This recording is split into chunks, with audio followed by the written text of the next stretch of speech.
Hey, everybody, it's Naomi Wolf, and I'm here welcoming one of my personal heroes, and I hope I can also say a friend of Brian's and mine, and that is Dr. Harvey Risch. Welcome, Dr. Risch. Great to be with you. And yes, friendship is everything today. So yes. Friendship is everything these days, isn't it? So, Dr. Risch, I met him in the depths of the quote lockdown and quote pandemic. And one of the reasons I was so impressed with him, as I've said many times before, is that the movement of people who were critical of lockdowns and public health policies at that time were being dismissed as fringe or purveyors of misinformation. And I come from a world of credentials. I went to Yale. Dr. Risch was at Yale as professor emeritus and senior research scientist in epidemiology. He's got a gigantic list of credentials, not only from the Yale School of Public Health and Yale School of Medicine, but he also received his MD degree from the University of California, San Diego, his PhD in mathematical modeling of infectious epidemics. Could that be relevant? From the University of Chicago. He was a postdoc in epidemiology at the University of Washington, faculty member in epidemiology and biostatistics at the University of Toronto. And then he got to Yale. He's also associate editor, or has been, of the Journal of National Cancer Institute, editor of the International Journal of Cancer, and for 6 years was a member of the board of editors, the American Journal of Epidemiology. And he is an author of more than 400 original peer-reviewed research publications in the medical literature. And those have been cited by other scientific publications more than 50,000 times. He's got an H index of 108, which means he's one of the top cited scientists, and is a member of the Connecticut Academy of Sciences and Engineering.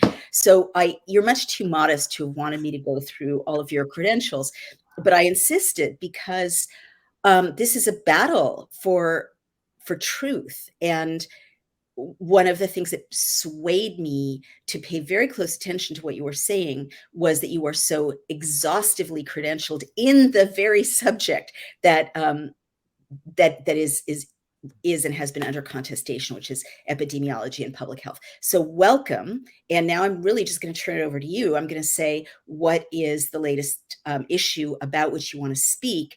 And I'll also note as a disclosure that you're now with the Wellness Company, which is very exciting. They are sponsors of ours as well. And so, over to you, Dr. Risch. What do you want this audience to know?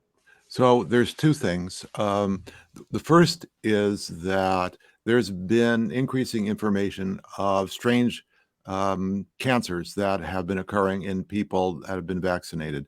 And I'm happy to speak in a little more depth about this. But the first thing I'd like to say is that I did an interview with the Epoch Times on this question, including this question a few weeks ago.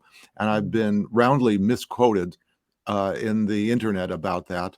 I did not say that billions of people would get cancer, and I did not say that there's been a dramatic increase in cancer. These are incorrect reports. What I said is that the cancers that have been occurring have been dramatically aggressive in some cases, and that matters for the people who get them.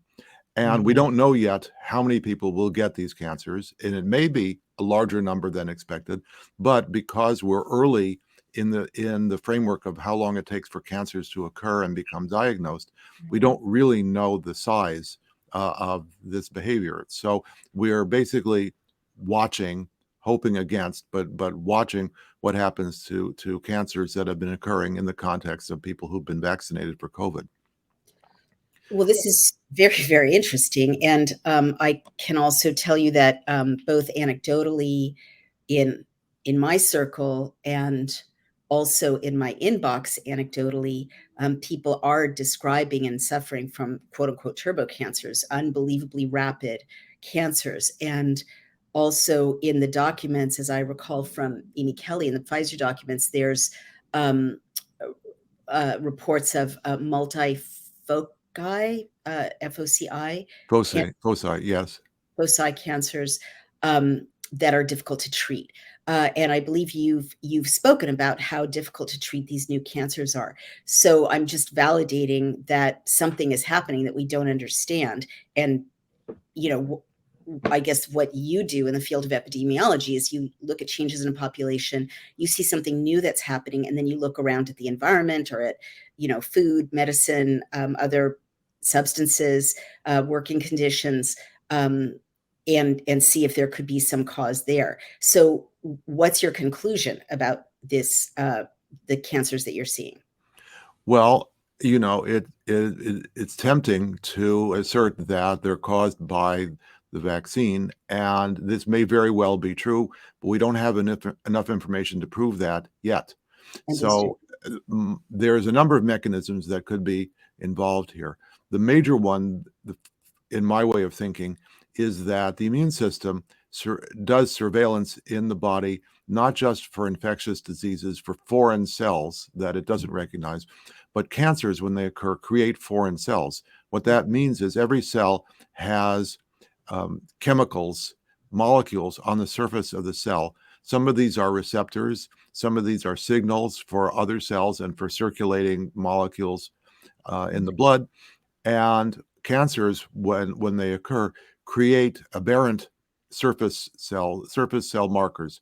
Hmm. And so the immune system recognizes them. And there's this tension between immune surveillance and the generation of these aberrant, what we call neoplastic cells, that are brand new cancers trying to start. You have to realize that every cell is programmed to reproduce, some at fast rates, some at very slow rates. And that's because we got here as adults by being children, and we got to children by being embryos. And through all of that process, our cells were reproducing like crazy. And then when the body says, okay, you've gotten to a point where you don't need to reproduce, then the genetic machinery shuts that down. But the genetic machinery is still there. And so signals that are incorrect can release the inhibitory factors and turn the reproduction back on. And that's what cancer is. So the question is, if these cancers are occurring spontaneously and randomly, which they do probably in everyone over the course of life, and especially in older ages, then the immune system finds them and takes them out. When there's a cell, two cells, a small number of cells, the immune system recognizes the surfaces of these cells, says, aha, this is not really me, and destroys it. Either gobbles up the cells or inserts chemicals to break up the cells, and so on. Now, if you damage the immune surveillance system, then the cancers can grow larger before they are the signals are strong enough to trigger the damaged immune surveillance. And that means that the cancers can grow faster than the immune system can take them down. Right. And that's likely what's happening. That's part of what's happening. There's Can I also jump in? Just Sure, before you go on, can I jump in? sure. So that would align with the other autoimmune disorders that we're seeing, that at least people like Dr. McCullough, or Dr. Chris Flowers, Dr. Robert Chandler have traced to the action of the vaccines. I'm not trying to get ahead of your findings. I'm just saying you're describing a problem with the immune system, just like other problems we've seen with the immune system, such as the number one side effect. Well, what are other problems with the immune systems that we're seeing, like lupus type illnesses and asthma and allergy type illnesses? Aren't those immune related problems too? Yes, they are. There's different functions of the immune system, and we don't exactly know how narrow or wide the immune damage is that's caused from these vaccines. But you also have to realize that people are immunized, vaccinated people are getting COVID more frequently than unvaccinated people after the vaccines have worn off for their very short periods of time, supposedly of providing benefit against getting COVID. In fact, people who are vaccinated the first 7 to 10 days after vaccination have an appreciably increased risk of getting COVID. Then they get what little benefit there might be. And then after that, that goes to zero and goes below zero. And the more people have been vaccinated against COVID, the more likely they are to get COVID itself going forward in the future. And this, again, is probably damage to the immune system by creating cells, in the case of infectious diseases, that are tolerant of these unusual cells rather than are aggressively, attacking these unusual infectious cells or infected cells. So there's all of these different aspects of immune damage are occurring. in cancer, because cancer is generally a long latency illness that takes years, sometimes decades, from when the cancers start to when they can be diagnosed, or at least when they're recognized clinically, then you'd expect to see in this short time frame since the vaccine started, the fastest growing cancers, which are the blood cancers, leukemias, lymphomas, say, Mhm. and reactivation of dormant, quiescent cancers. So, for example, people who've been treated for cancer and been put into remission, women who've had breast cancer, and that's also been put in remission. We know that the cancers are still there. They're hiding in small numbers of cells or clumps in tissues that are not actively seen by the immune system, and they tend to come out 20 years later. And so those are places where one might expect to see the effects of suppressing the immune surveillance mechanisms on releasing those kinds of cancers.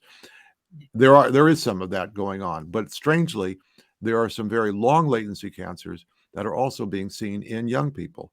So, for example, I've heard reports of colon cancers, and these cancers are being diagnosed at late stages, stage 4, when they've metastasized already. Things like colon cancer, which I mean, people have family histories of colon cancer where there's a genetic component. If they get colon cancer, it'll happen at younger ages than average. But regular non-genetic colon cancer takes 35 years plus or minus to come to diagnosis. So if you're seeing this in a 25-year-old person, it's very unusual. We're Right. seeing cancers that are huge at the time of diagnosis. So women with ovarian cancer in their 40s, which is too young, where the tumor is filling up their abdomen, not ascites, not fluid that's produced by the tumor, but the tumor itself is filling up the abdomen. Is These that are very unusual? I mean, have you seen that before? This is very unusual. Mm. That what we're seeing is the common cancers, but presenting unusually, either at much younger ages than average or much more aggressively at later stages than typically is seen by oncologists. So, devil's advocate, I'm sure you've been asked, could this be a side effect of COVID? It seems unlikely that we don't have information to suggest that COVID itself does so much damage to the immune system. Right, I right. think this would be a question that you might address more generally is, do respiratory viruses and other viral infections convey ultimately this kind of immune tolerance or immune dysfunction? I don't think that they do. Mm. Yeah, I mean, to my knowledge, they don't. I mean, people get pneumonia and respiratory diseases, and I'm not aware that they create lasting damage to the immune system after, after people have suffered or sustained pneumonia or influenza or other respiratory infections. Wow. Well, let I me think ask. that would be difficult to study because those things are so common. Everybody's had them. Right, Nobody right, right. remembers when they had them, and so it'd be difficult to study. Understood, understood. Uh, so you're saying, I mean, this example you gave of a young person with colon cancer, you're saying, if I heard you correctly, that it basically colon cancer is one of those cancers that takes kind of decades to develop, and then to reach the stage where it's symptomatic enough to be identified medically. So it's older people or middle-aged people who are diagnosed with colon cancer typically. And you're saying that whatever's happening in this young person's body is happening at an accelerated rate to produce such a cancer at a young age. Am I hearing you correctly? Yes, so in some cases, the cancers are growing faster than they usually do. I mean, there's a range of how long it takes cancers to grow. As you can imagine, there's a bell curve shape of the time until the cancers get diagnosed. But still, on average, it's a lot longer than what appears to be happening in some cases now. Oh, Lord. And from the established kind of oncology industry and spokespeople and professional organizations, what are they saying about this? I mean, people who treat cancer must be aware that things are changing. There's something new happening. I don't think that there's provable statistics just yet about the numbers of these cases that have occurred. This is why I'm reserving judgment that all of these things that I'm telling you are basically anecdotal, and I've heard it from different people, different places that this is going on. Anecdotally, I can say that people who, for example, see their doctors once or twice a year because they've had, say, an indolent, a very slow-growing prostate cancer that's just sitting there. They're telling me in their cities that it used to be you could get an appointment within a couple of weeks to see the oncologist. Now it's taking months. Wow. So God. so this is anecdotal and indirect, but it's saying that something's going on. Well, let me share an anecdote. I was at a conference of kind of dissident medical voices, and there was a woman there who was a hairstylist. She was not vaccinated, but she works with closely with vaccinated people all day long. She has breast cancer, newly diagnosed, and she said that multiple stylists around her were also developing breast cancer or had developed breast cancer. I think she said six of her colleagues or people in her immediate circle who were stylists had developed breast cancer, and she was concerned about shedding from vaccinated people. We know that shedding is real because the Pfizer documents describe exposure to the vaccine as via skin contact and inhalation. Is there any danger that carcinogenic conditions could be created for people who are not vaccinated? We haven't established that the vaccine is the cause, but theoretically, is this something to be concerned about? It, should you like ventilate if you're around vaccinated people, to just like you ventilate when you're around smokers so you don't get sick from secondhand smoke? I think that's unlikely. The what matters for causing cancer is the bigger the exposure, the more likely it is that small and infrequent but not zero exposures are much less likely to cause cancer. For example, eating smoked and processed meat. If you eat that every day, there's a very great risk you'll get stomach cancer. This has been known for decades and decades. However, if you do it once a month or less, even though it's got still got the carcinogenic chemical in it, it's much less likely to increase your risk of getting cancer. So the dose matters hugely. The shedding occurs not from the vaccine, but from the spike protein that's generated by the vaccine. And so that's, something that's not good and can cause things like menstrual changes, as you've observed, but it's usually transient. It's usually limited to within a couple days of when the vaccination occurs. It's usually requires close, intimate contact with the person who is vaccinated. All those things are things that increase the likelihood of receiving something, but not a lot. And you have to remember that breast cancer is unfortunately very common for women in life. It has somewhere around a 12 or 13% lifetime risk of being diagnosed. And this is something that we have never solved in any way. And for most cancers, we have very little to show for our so-called war on cancer that started in the Nixon administration. And I've been doing cancer research for virtually my whole career. I've got some great studies that showed some things that no one had ever seen before.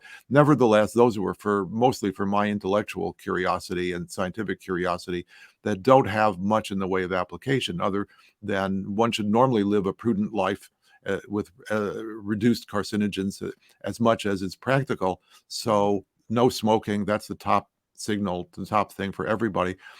And healthy exercise, reasonably good diets, keeping excess weight down.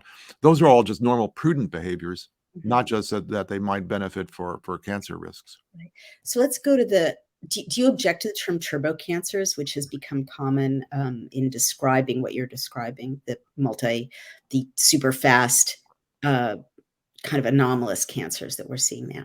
No, I think that's a fair non-clinical kind of term. Okay. Um, that, So practically, if someone presents with a turbo cancer now, I'm assuming it's much harder to treat. Is that correct? And that they're at greater danger of dying or having a bad outcome than if they presented with a slower growing, more normal cancer. Is that an accurate assessment? Yes, that's my guess. Again, I dealt more with the etiology of cancer than the treatment, but still, common sense would suggest that there's even less time to get there when surgery can remove it. When chemotherapy threads a thin line between damaging all cells and damaging just the cancer cells, because the cancer cells are reproducing faster. If the cancer cells reproduce even faster, then that actually might make chemotherapy better for whatever reasons, because you have more room to apply something. But again, if it's reproducing faster, it's hard to slow it down to zero. So we'll have to see empirically how well that would work. But I think it does make these cancers harder to treat, and you have to get there even earlier, and you Right. can't wait the 2 or 3 weeks even Right. from diagnosis to starting treatment regimens, because these cancers are growing even in that time frame. Extraordinary. I mean, it almost doesn't sound like normal human body processes for anything to grow that fast in a human body. Do you know what I mean? Like hair doesn't grow that fast. I mean, human bodies don't change that fast. It seems Well, like actually, they do. oh, The lining of the intestines the cells change every 4 days on wow, average. But fortunately, we slough off the dead ones. We don't keep all the dead ones. right, Maybe the bacteria live on them. I don't know. But so there's some parts of the body that reproduce quite quickly like that, whereas nerves and brain tissue reproduces very slowly, if any, at all. So that's right. the range. So do you have any evidence from statistics about cancer deaths? Are they reflecting a rise in cancer deaths, or is it too soon to tell? I think it's just too soon to tell, because you have to realize that approximately somewhere between a quarter, say, maybe a little larger, that of people will ultimately be diagnosed with cancer during their lifetimes. So not everybody's going to die from it, but still, that it affects a large fraction of the population. Mhm. So, in that context, it's very difficult to see a 5% change or a 10% Right. change and attribute it to something happening. The numbers have to be bigger. But on the other hand, if you start looking for abnormal parts of that, so rare cancers, if for example we were seeing a rise in male breast cancer, then that would be already telling you that there's something abnormal going on. Uh, Interesting. Okay, so Dr. Lindsay in South Carolina, who was testifying recently to a pandemic preparedness committee, I believe, at the legislature of South Carolina, she said that she has located SV40 in the COVID-19 injections, and early on, we found not confirmed reports of SV40 in the Moderna injection. So it's my understanding that SV40 is a carcinogen. Do you have any awareness of this? Any comment about what she said? Any observation about SV40 generally? Well, SV40 is a molecule that, in some cases, can release the reproduction of cells. Basically, cells are suppressed in their replication, and SV40 can interfere with the signaling to the cells that allows them to start reproducing again. It's a known carcinogen, and uh, it's Russian roulette. Basically, these things are all chance, and what matters is the frequency that the the contamination triggers these kinds of reactions, and we don't know that yet. There was SV40 in some of the polio vaccines that I and my generation took as kids. There hasn't been an apparent gigantic increase in cancers that I can tell from that we could trace back to that SV40. There were some cancers that occurred that are identifiable because there's SV40 that can be measured in some ways, but I don't think this is not going to be an easy thing to tell, and I don't think it'll be easy in COVID and the after the vaccines as well. But we have to monitor the numbers carefully. But can I just ask, if there is SV40 in the Moderna vaccine, I have no evidence that at all that it's in the Pfizer vaccine. I don't have evidence that it isn't. But isn't it innately riskier to introduce that into the body of someone who is not at serious risk from COVID? I mean, even granted that from our data, the vaccines don't work in the first place to stop COVID, but like, why would you introduce a carcinogen into a medication that's not necessary? Well, it wasn't put in on purpose, as far as we Oh, know. oh, oh, That wow. We saw it in a list of ingredients. No, I don't think so. It's a contaminant of the ingredients. Oh, wow. Okay. I believe it comes about from um, replicating parts of the ingredients in biological systems that are contaminated with it. Wow. So a dirty manufacturing process could introduce SV. Well, there's also DNA in the vaccines, as I I was understand it. asked. Again, these are low-level contaminants that FDA says you can have contaminants up to something like 1%, by weight or volume of the material. And so it's difficult to filter these things out completely when you use a system that involves them for parts of the manufacturing process. You have to filter them, and filtering it in a lab when you're doing 5 nanograms of something is one thing. You can get real high Mhm. purity, but when you're making, kilograms of this stuff, it's much more difficult to filter. Unbelievable. So basically, the manufacturing process creates risk, even apart from the risk in the actual formula that's presented to the FDA in lab conditions. Is that what I'm understanding you to say? Yes, and the FDA was been derelict in so many different ways during the pandemic, but that is one that they should have insisted on much cleaner products than they did. Not a whistleblower, but someone I think who was bothered by his conscience, who was instrumental in creating the Novavax vaccine, said exactly the same thing to me, that in lab conditions, they were able to keep it clean, but that they couldn't scale it. And yet Novavax is being reintroduced to Americans this fall as part of this new injection push. By the way, just so you know how compromised the FDA is, as of yesterday, our team broke the story that FOIA emails that one of our lawyers got from the White House, from the CDC actually, about myocarditis, show completely frenzied emailing back and forth between senior advisors at the White House, Dr. Walensky, Dr. Fauci, Dr. Collins, the FDA, about myocarditis and blood clotting problems. And it shows that they created a script together, their words, a script with slides, which is completely redacted in this FOIA release. In May, and then of 2021, and then they, of course, didn't tell us. And in fact, the script assured us that these injections were safe and effective, and they mandated by fall of 2021. So there was inside communications freak out at the highest levels, including at the FDA, when they found out in May of 2021 how damaging these were to hearts and to blood clotting. Well, Um, if I could analogize something you'll find interesting. So Johnson and Johnson has been taken to task in court over talc products used by women in their hygiene routines. And most of my epidemiologic colleagues say because case control studies have shown a small level association between that exposure and risk of ovarian cancer, that therefore it must be a causal relationship. However, it is not a causal relationship because there has been so much media attention that women who've gotten cancer overreport this compared to women who don't.